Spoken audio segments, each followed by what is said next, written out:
Tanner, I hope you're getting it, Tanner! Tanner! Oh!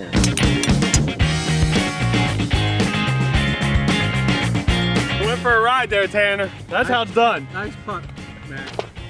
Wow. Back-to-back pars, boys! You do not need to.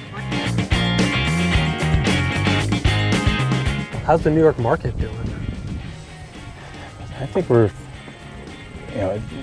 certainly from a environmental construction standpoint, it's a hard marketplace. The name of the game is risk transfer. When you're talking about heavily subcontracted work, you have proper contractual risk transfer, you can write that stuff profitably. Yeah. It's a matter of, if you involve involve a third party, risk transfer services, or just, trusting agents that understand contractual labor law issues. Yeah, well, it's interesting enough that everyone thinks labor law is just restricted to New York. You can get labor law type action over claims in any state. Right. Connecticut, Pennsylvania. We had if it's severe enough of an injury, no matter what state it is, you got to be ready for that.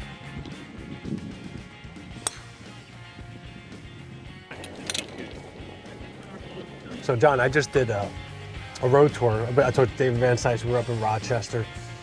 And you might appreciate this because you probably hear this from both ends too. So every insurer, I saw four insureds, and they were all upset with me. It almost felt like with the New York marketplace.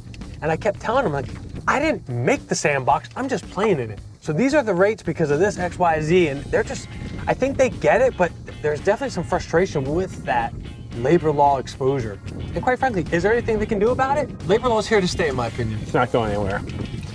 Attorneys make too much money off of it. In all honesty, what would my motivation be to be behind getting rid of labor law? I certainly don't have one. Yeah. Look at the other states where we operate. Look at the premiums. I mean, I'm sorry. That's a good point. So your top line. So there's is much better. very little motivation on really anywhere So that's to get rid of this law. point. It's a great law for the workers. Yeah. It's a great law for the attorneys. Yeah. It's a great law for brokers. Great law for the brokers now, but Right. from our perspective, does that you have to extra manage it. You have to understand premium- how to write it properly, Yeah. right? So which we do really well. Because if I don't write it, guess what? Jersey City, New York metro region's gone because that's 80% of our book. Right. So that's why we got to write it perfectly.